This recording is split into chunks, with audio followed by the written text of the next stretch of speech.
Hello, thank you for listening to Carlie's Couch. This is Alexia. And this is Carlie. And we are here to talk about perfectionism today.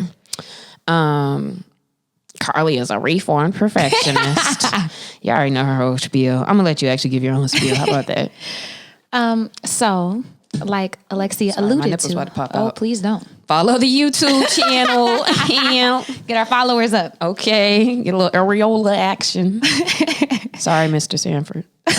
Damn, now I feel weird. Like, Yo, he supports us regardless. I know he does. Thank you for not being judgy, because he started following me on Twitter too, and I was like, oh shoot, here we go. But then he'd be liking stuff. He'd be like, yeah. I'm like, no, not the ratchet tweet.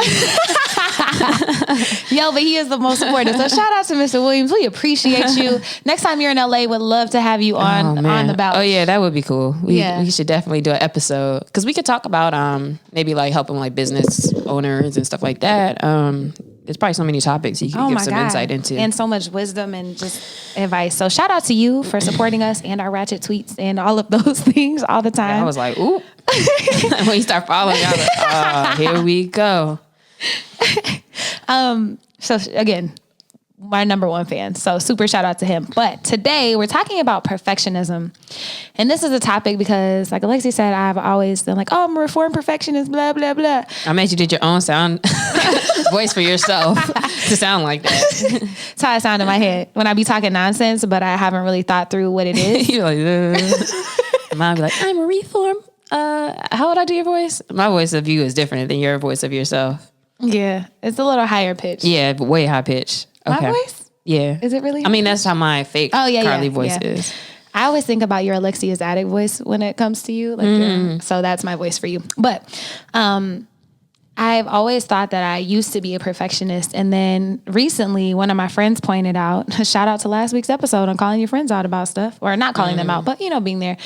He was like, yo, you're such a perfectionist. Like, you be stressing yourself out. And I was like, no, I'm not. I'm a reformed perfectionist. And I was like, ooh, why did I answer so quick without trying to hear out what he said? There's a point of growth here.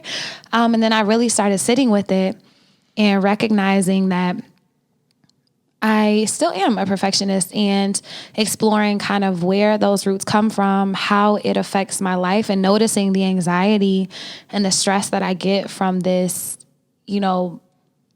quality of trying to be perfect, trying to make sure that my work is perfect, and just noticing like that, how it affects in my life. And then started doing research and, talking with a lot of people, a lot of my friends, just realizing that this could be a more prevalent thing than just me. And so I wanted to kind of explore my own journey with it, and also talk through some ways that perfectionism might be showing up in your life, where you think it could be a positive thing that's pushing you forward towards things when it could actually be holding you back. So when he said that to you, like, what was your actions after that? First was defense and denial. And then I was like, maybe he's correct. And then so I started looking at the situations in my life and seeing that, oh shit, like I am getting stuck in this need to be perfect, and started exploring different situations in my life where perfectionism has either caused me to miss out on an opportunity, or held me back in completing something, or just made me so stressed and anxious to the point where like I couldn't do my best work or bring my best self to a situation. And then I was like, okay, well, now that I know and I'm aware of that and I accept it, like how can I move forward and change it? To be perfect even more. Oh, that's why it's funny. But I mean, like, was this like real time? You were just thinking about that, or did you like later? You was like, let me think about this, and like, really journaled or brainstormed or like Google stuff. Yeah. Which sounds like trying to be a perfectionist. So that's why I think it's really funny. Because I wonder, like, did you hear that and then go do something? But what's the difference between noticing that, let me look into it so I can be more aware, get to a different space, like being better, and then perfectionism? Like, how do you know if it's one or the other? So let's start with the definition, because I don't think that there's how do you know the difference between like trying to get better in order to be perfect and then just accepting it? Is that the question?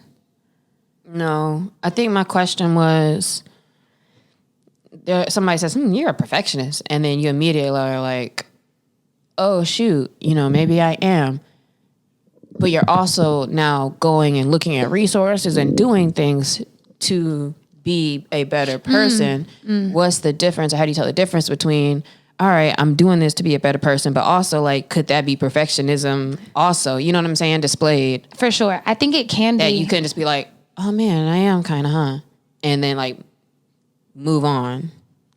I think my perfectionism was hindering me in certain ways. And so my curiosity and my Googling and my trying to quote unquote be better is more so to lessen the negative impacts of it in my life, as opposed to just trying to like not be perfect and not be, or like to be perfect by not being perfect and all of these things.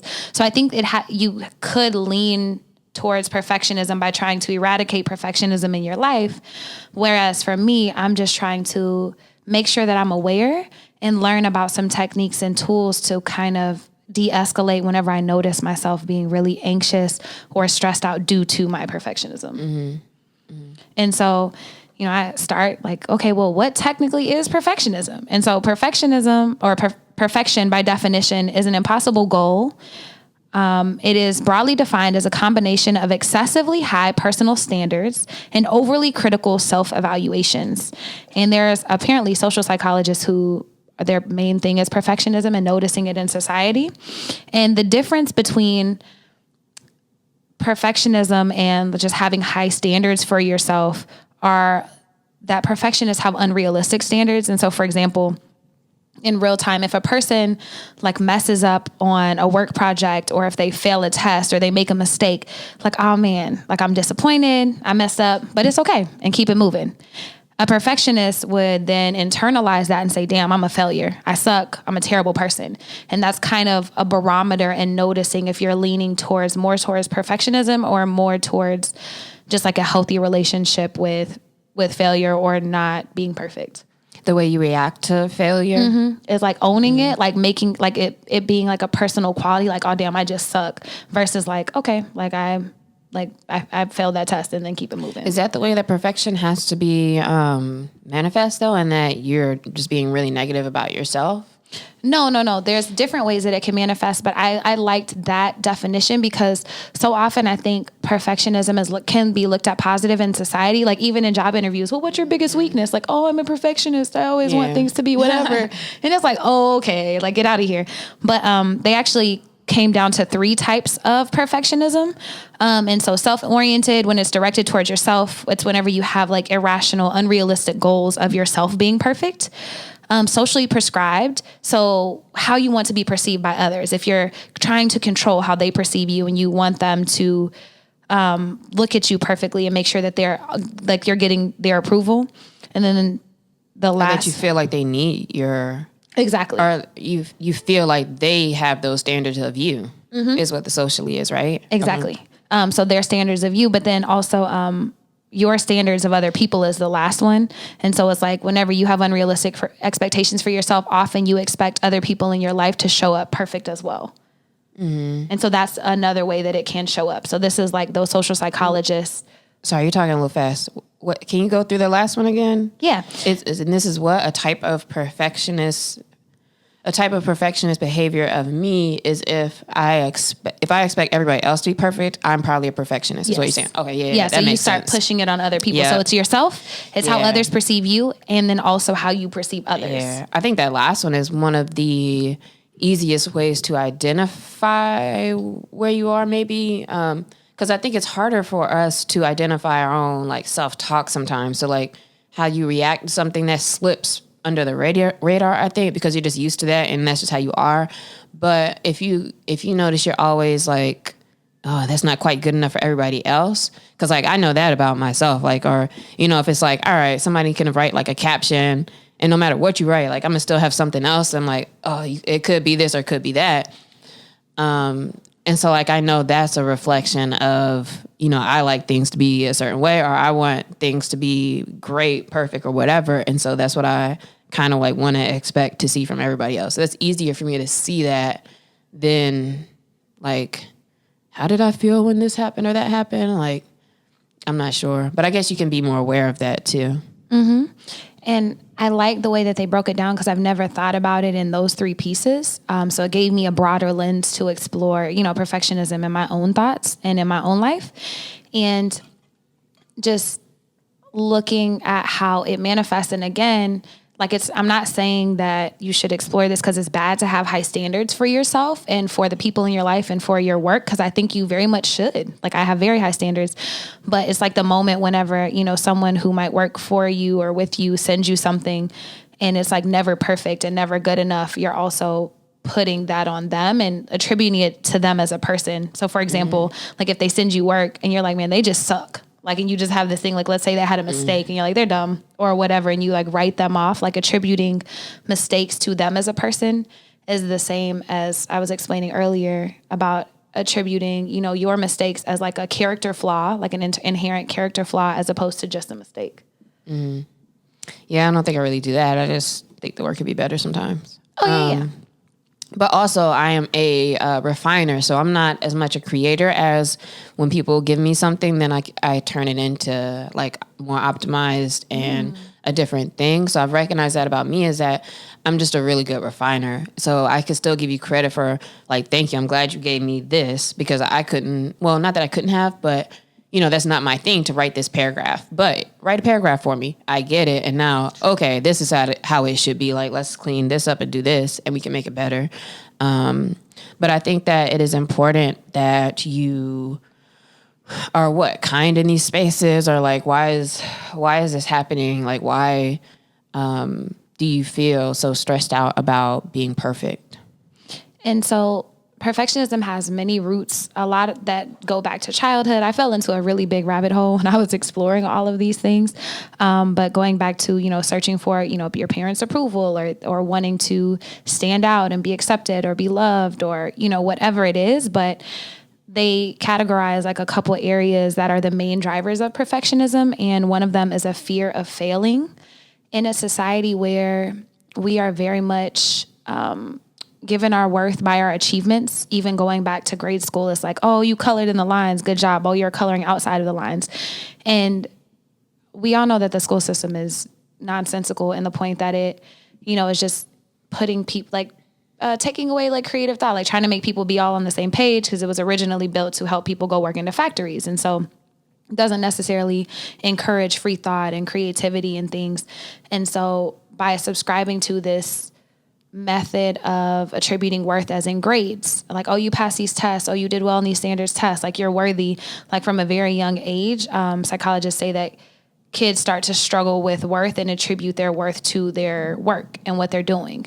And so a fear of failing develops really early, and that's one of the main drivers of perfectionism. Mm-hmm.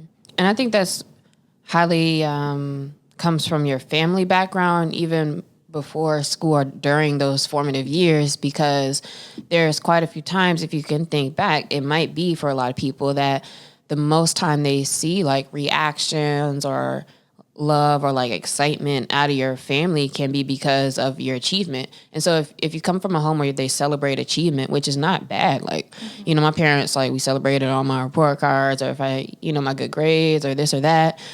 But without me thinking about it, I'm equating like, all right, doing a good job, gives them something to brag about, to talk about, or to celebrate. Or even if not in that moment, when you're out, this used to happen to us all the time, our family. We would be out as a family and there would always be some old white couple or like whoever else, like families always used to come and be like, your kids are so well behaved. To my parents, they used to love that. And they were like, oh, thank you, thank you. But like as kids, you see that and you're like, okay, like these are the things that bring honor to your parents or your family. And so you, again, not necessarily in a bad way, but like that's how you start to move in that, all right, the things I'm doing and what things you do are going to get you that type of attention. And not just because you need attention, but like that's what you're supposed to be doing. And so you're trying to achieve, because that's how you know to act. Exactly. And I think the real difference here in having those, high standards and being high achieving versus like perfectionism to a point where it can hinder you or harm you is whenever your performance and your achievement is what you deem as your worth. So if you fail that test, if you don't get into the school that you want to, if you don't get that promotion, like all of a sudden you're not worthy or you're not valuable or you're not. But what loved. does that really look like? Because I don't think anybody doesn't pass a test and it's like, oh, I'm not worthy. You know what I mean? Like, what does that really like look like? like real signs if you're a perfectionist and you don't do good with something? Or So it can be, okay, so one of my friends gave me a really good example. She was saying when she was little, she was really smart, always got good grades. But one year, like the teacher called her parents and were like, yo, she hasn't turned in any assignments like all semester. And she's failing. And then her parents were like, what's going on? What's going on? And they checked her backpack and she had every single assignment for the whole semester in her bag, but she didn't want to submit them because she didn't think that they were good enough or that they were going to get A's. And so her perfection manifested into anxiety, into actually taking action. And I think that that's a very real thing. And I've experienced it before too, is like actually not doing something or avoiding something to the point where it harms you because it's not to this unrealistic standard that you have. Yeah, that is good. Okay. And so I think that that's one way To tell. one way that it's a sign to tell. Another one is catastrophizing, which shout out to my therapist for that word. But catastrophizing is if every little thing in your life turns into a really big moment. So for example, one little piece of critique or feedback from someone on your team at work, all of a sudden you start owning it like, man, they told me I need to sharpen my writing. Like now, I'm such an idiot. Like, why do I always do these things? And you start to internalize just like little things that are seemingly small moments, but you start to catastrophize them and make them much bigger than what they are. And so for me, that's a telltale sign when I'm like, oh, maybe I need to like chill out and think about this for a little bit. So what that looks like is you being bothered, like if something happens and then you could tell you're like hanging on to it for a little bit. Yeah, but even like if, we're doing a podcast and you're like, yeah, I like this, but I'm gonna change the title to this. And I was all of a sudden like, oh my God, like I'm such a dumbass. Like Lexi's gonna think I'm stupid. And now all of a sudden then she's not gonna want to be my friend. And then we're not gonna have a podcast. And then you just start to spiral out of control and turn things into catastrophes. Yeah. But my brain has definitely done like things like that before. You have to be like, whoa, like what's going on? And they're saying that is, can be tied to perfectionism in yourself. They also is it more about perfectionism or is it like the worth or esteem or confidence stuff? Like which thing is at the core? Are those things at the core of you being a perfectionist? I think what I've realized in like my research and where I am right now with perfectionists, which is always subject to change as I continue to learn and grow, is that, perfectionism is a fruit of a root of worth issues. And so whenever I define my worth and my work by your worth by your work. Thank you. I was like, I'm stumbling. Caffeine got me going crazy. But whenever I'm defining my worth by, the work that I put out and the things that I do and how they're received, like, of course it's going to demolish me anytime anybody has anything constructive even to say about what I'm doing, because my worth is so inherently tied to those things. So our worth shouldn't be tied to those things. Absolutely not. Why not?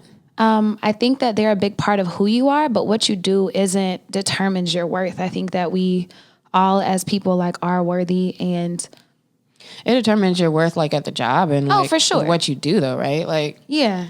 Like you're still like you suck. Sometimes people suck or you're good at something. And so I think like you still need to have some kind of objectives. You're trying to get certain things done. Like, you know what I mean? Like you want to do good and do well. And so I guess it's just maybe over owning it or like it's really like destroys you if something happens. Yeah, and that's what I was going to say is like, yeah, we all suck sometimes, but it's whenever you start to own that, like over own that as a person, like you said, whenever it starts to just be like, oh man, I'm such a loser because I missed out on this job opportunity and I didn't get this contract, as opposed to like, okay, cool. Like I can be better on the next one. I knew I was late. I didn't finish this quote. Like looking at it as a constructive way versus like making it a part of who you are. And I think that's a differentiation. Like you should have high standards. You should always want to get better and, work on yourself and grow. But like mistakes and failures and things in your life, like don't make you any less worthy or any less of a person. How can you determine if your, goals or the outcomes you want are too unrealistic?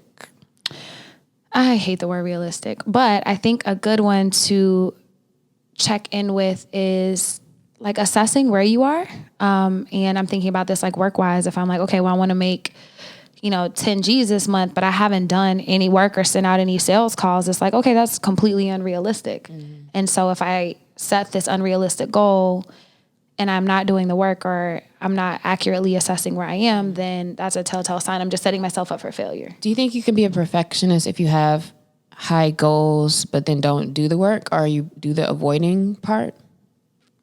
Do you think you can be a perfectionist if I have high goals, but I'm not doing the work? Yeah. I don't know if that's perfectionism necessarily as much as like not being real and honest with yourself. I don't know if that's like a telltale. But then you feel bad that you didn't do that. So like, that's true. Is that being self-sabotaging? Yeah, I guess. I'm just wondering, like, what thing makes you the perfectionist? Because there are people who, like, they go hard, like, they're always working and getting things done, and then it's just never enough for them.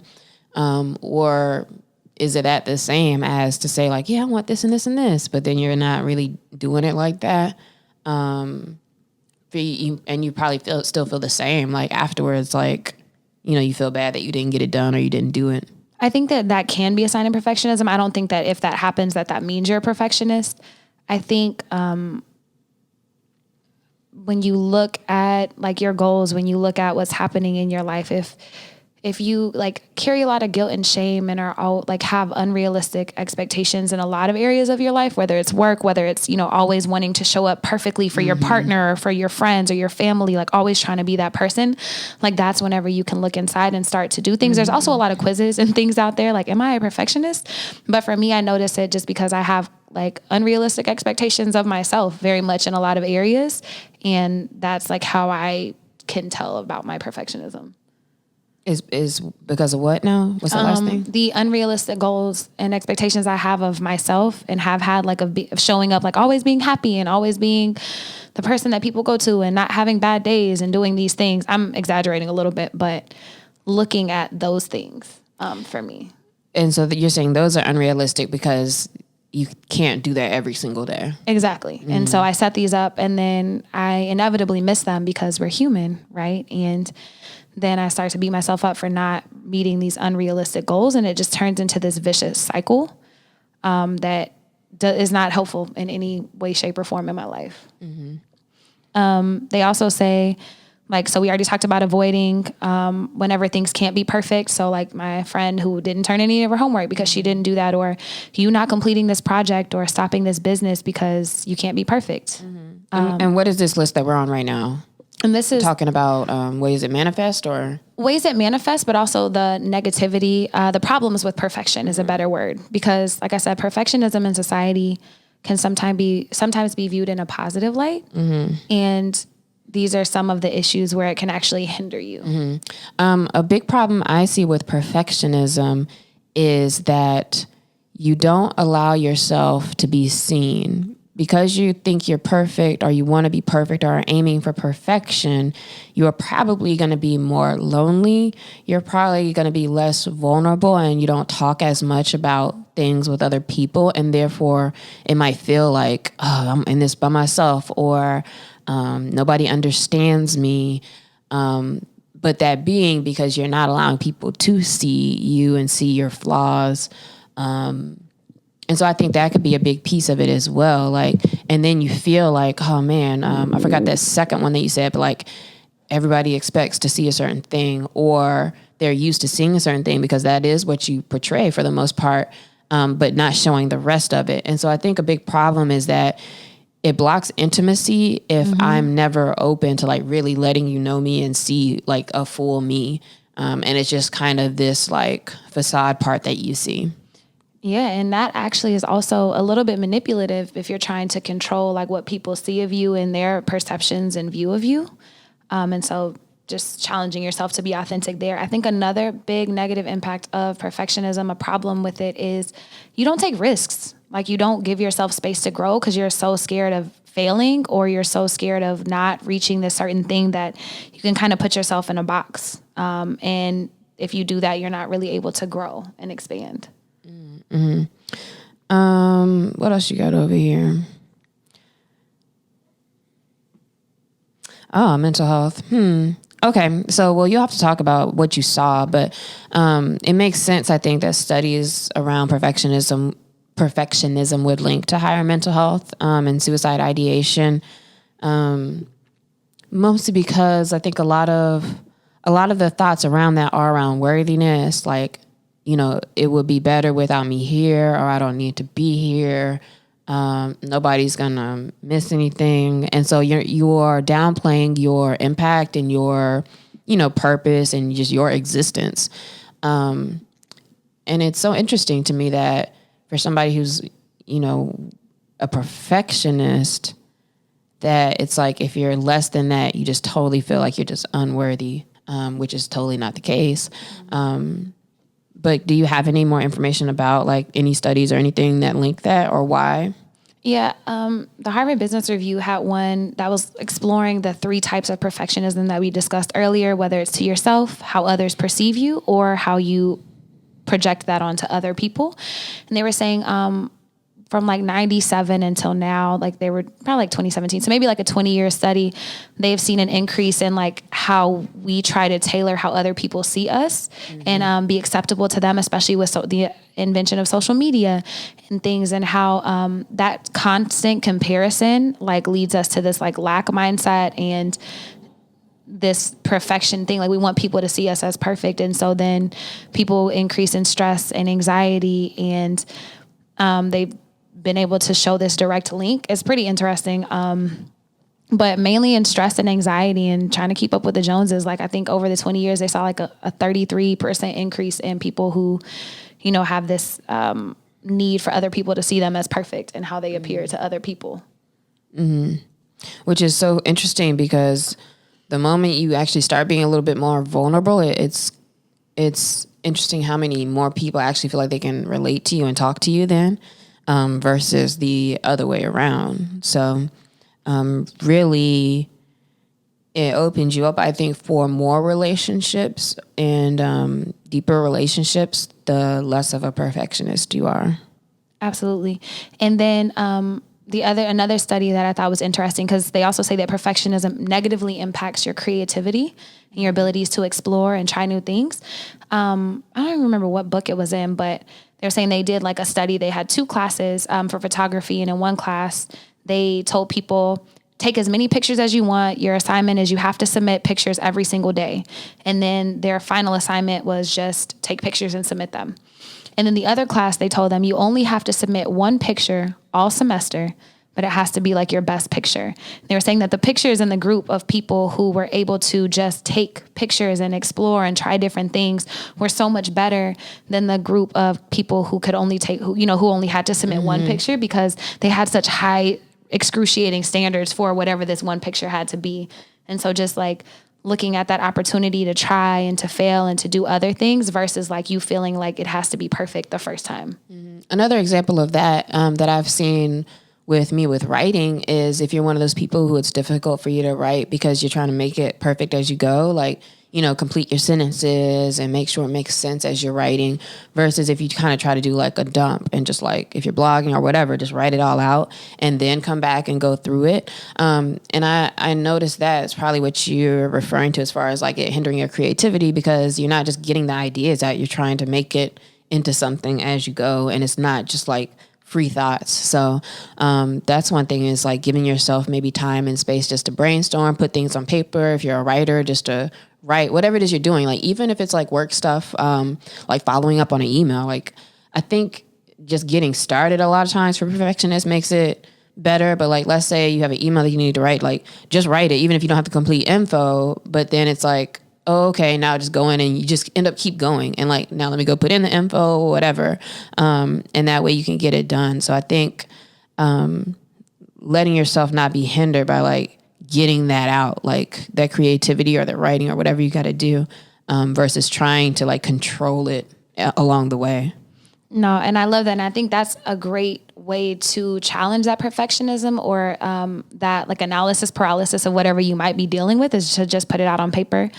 Another way to help deal with perfectionism, or if you feel stuck or, you're scared to actually start that project or to finish it or to do whatever, is starting with your own goals and expectations. Like, is my idea for this proposal like realistic with where I am and how I am right now? And just exploring, like assessing where you are and making sure that your goals and what you're working towards are right there. Mm-hmm. Also, to counteract perfectionism, a good thing to do is to call out those first negative thoughts you might get, or your inner critic, because I find myself doing this. Like if I catch myself saying it, and I don't really say stuff like, oh, I'm dumb, or like stuff all the way like that, but like, oh man, like I don't know about writing this, or, I don't know, whatever it is. Like I have noticed that.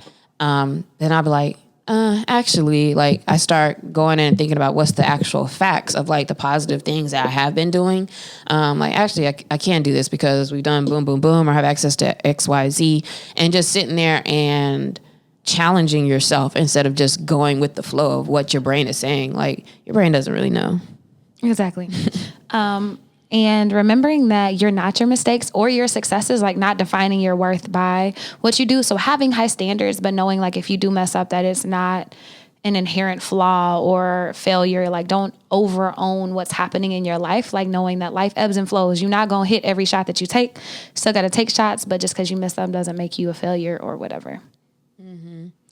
Definitely set some boundaries for yourself, for other folks. Recognize how much you can do, recognize what your bandwidth is, for different things, and pay attention to what you can actually get done so that you don't continue to set yourself up for failure by like putting too much on your plate. When you do that, it's so much better. Like I, in the last week kind of changed my approach to how I use Asana, my project management, in that, first of all, like after taking a week off, like I felt much more clear, and like I didn't have just like constant to-do lists in my head. But with Asana, I would usually go in and there's like 50 things from like last week, yesterday, all these things that I still hadn't done yet. And I'm just like, still going through. But in the last week, I started paying attention, like, all right, how many things did I really get done? Let me move these, not just moving it to tomorrow, but like next week, or like what things really can I prioritize where I only really have a couple or a few, major things that have to get done today that need to really get done. So doing a better job of that, because it's less stressful to look at this crazy list when I just see like a few things and a few things tomorrow, and it just is easier to bite off versus going in and seeing a bunch of old stuff that hadn't been done. And so it helps you to be more realistic if you pay attention to like what you can really get done. How many meetings can you really have? If you have 3 meetings in the day, are you really going to do another 4 hours sitting on your laptop too? Like just paying attention. I love that like outlook and approach to it. And I need to be more thoughtful of time, because I do have an unrealistic thing sometimes on my to-do list. Like 50 things are not going to get done. So just make sure you do that. He talks about that in 10X, like how things always take longer than we think they do. And we try to cram things in and then we feel bad about them. And remembering that time off isn't time wasted. And this is so important for just to take a break and to clear your head and get in a moment. It's always easier to move when you're in a more centered and grounded place. So just starting with yourself, like always. And then checking yourself and how you are corresponding with others, and like making sure you're not always, calling people out on stuff. Or if you notice that, just trying to like keep it in your own head and, just paying attention. Like if you can catch yourself and acting as a perfectionist and expecting that from others, then you can start to at least be more aware as well. Improving your relationships, your work relationships, all of those things, letting people be people. And this week we have a shout out. Brilliantly Black shared this fundraiser by Dr. Byron Young and Dontae Rayford, where they were raising money for Resources for LA.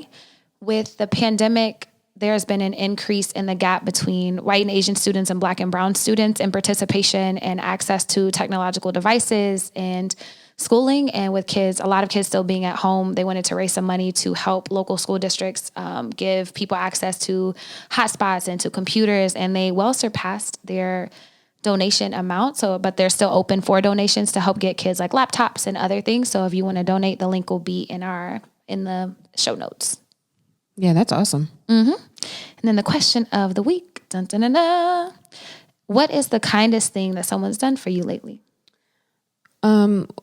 I'd say one of the kindest things somebody's done for me lately was shout out to LaShawn Watkins, because when I mentioned her, like, yeah, I got to talk to you because I'm going to Denver for a week, and she used to live there, and my other friend Cynthia's from there, and she's like, oh, cool, I got something for you. I'm gonna send you some stuff.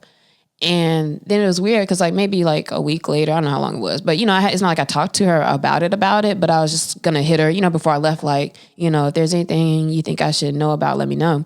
But I saw her right before my trip and she was like, so you still going on your trip, right? And I was like, yeah. She's like, all right, well, I made a list. And then she had like a full note like in her phone and it had like the little circles, like you could check it off and everything. So it was like, food places, things to do, like outdoors things to do if maybe they're open, neighborhoods to check out, dispensary where her cousin could give me the hookup. It was like multiple like contacts. And I was like, oh, this is thorough, LaShawn, thanks. And at the time I was like, okay, cool, thanks. I'm gonna check this out. But then while I was there, literally everything on her list was fire. Like I was like, oh shit, this really is like the top thing. So like I really like went through, did it. I kept telling like Kyle and Damo, like when I would check in, like, yo, LaShawn really did her thing with this list. Like, this list was good. And then she texted me one day and was like, you having a good trip? I was like, yeah, your list is fire. Like, I was trying not to like text you every time I did something because I didn't want to bother you. She's like, man, I've been trying not to ask you. So when I got back, I had a good convo with her and told her about like the spots I went to and everything. So that was really nice of her. And it was just more helpful than I expected. I mean, not that I didn't expect it, but like, I was actually like, oh, okay, like this is a good list. Like I felt really good. And that's not anything I would ever ask anybody to really do. And I was just going to wing it and just figure stuff out anyway, which I still did using her list. But I thought that was really nice of her, like very thoughtful. Shout out to LaShawn. That's amazing. Mine is shout out to my friend Thomas. He's just very thoughtful with check-ins. And he, checked on me last week, was like, hey, I just don't want anything, just want to see how you're doing, let you know I'm thinking about you. Hopefully you have a good day. And we had talked about some stuff last time and he just like gently checked in on those things. And then, I recently had a trip and he was like, hey, hopefully you made it back safely. Like let's set up some time to hang out because I'm trying to be more intentional with my friends and making sure, just check in and get to see them. And so it's just nice to feel that reciprocated and like the need, like not them needing anything from me or anything like that. So it's just really great. So shout out to him. That is good. Good. So what's the kindest thing that someone's done for you lately? We'd love to hear. At Carlie's Couch, at CC Fierce and Lextopia on Instagram, Carlie Carpio and Lextopia on Twitter. If you have not, please leave us a review. And you can also sign up for our newsletter because I be putting funny GIFs in them. And this week, check your perfectionism. Think about where you stand on kind of the scale of that. And think about maybe some of those symptoms. Like, are you putting things off? Like what things are you doing that might be relevant and related to you being a perfectionist. So we'll be more aware of that this week and onward. And we hope you guys have a great week. Peace.